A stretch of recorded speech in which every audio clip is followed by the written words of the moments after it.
ચય પ્રકોપ અને પ્રશમ.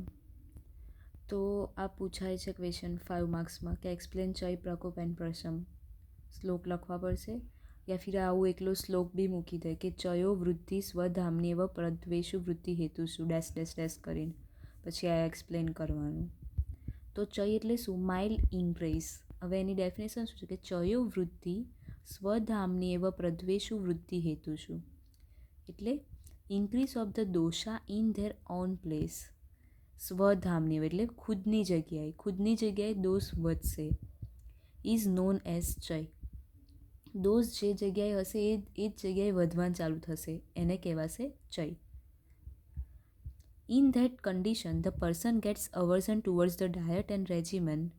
આ કન્ડિશનમાં જે પર્સન હશે એ અવર્ઝન એટલે એનાથી દૂર ભાગવું એમ. એ જેમનું ડાયટ અને રેજિમેન જે દરરોજનું એનું કામ હશે અને ખાવા પીવાનું એનાથી એને મન નહીં લાગે એ કરવાનું. Which are responsible for the increase of the dosha. આ દોષને વધારશે આ વસ્તુ. And develop the desire to have the opposite qualities of those diet and regimen. અને એના ડાયટ અને રેજિમેનથી ઓપોઝિટ વસ્તુ કરવાની ખાવા પીવાની મન થશે, જેનાથી ડિસીઝ ઓર વધશે.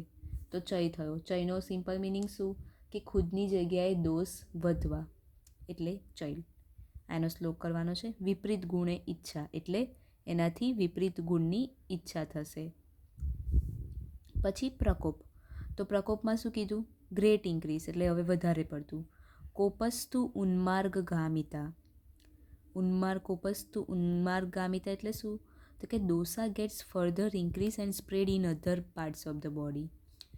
દોસા હવે વધારે પડતા વધશે અને ખુદની જગ્યાએથી બીજે જશે એટલે કે આ ઓલ ઓવર બોડીમાં સ્પ્રેડ થશે. લિંગાનામ દર્શનમ સ્વ એશામ સ્વાસ્થ્યમ રોગ સંભવ.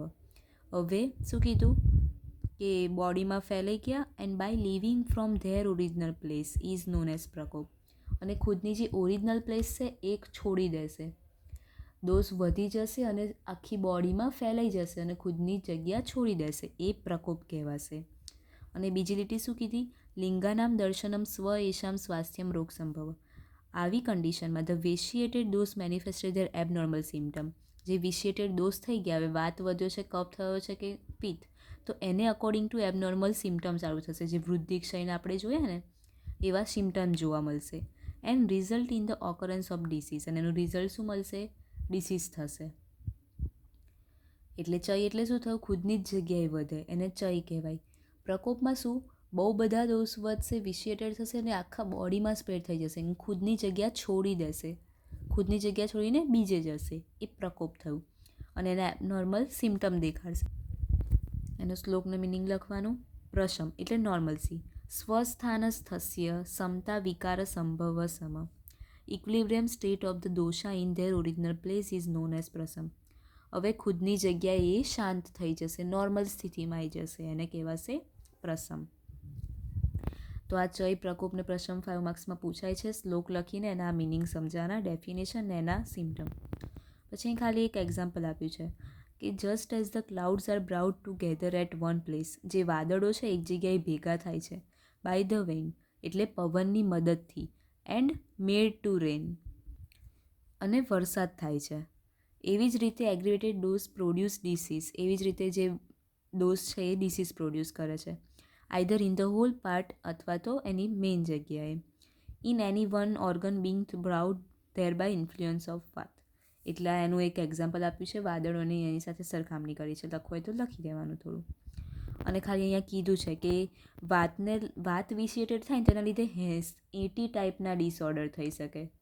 પછી પિત્તને રિલેટેડ હોય તો એ 40 ટાઈપ્સના ડિસીઝ છે અને કફના 20 ટાઈપ્સના ડિસીઝ છે. આ ખાલી યાદ રાખવાનું છે. તો આ થયું ચય પ્રકોપ અને પ્રશમ. 5 માર્ક્સમાં ડાયરેક્ટ આવા ટર્મ પૂછી લે અથવા તો આ શ્લોક લખશે, એક્સપ્લેન કરો એવું કહી દે.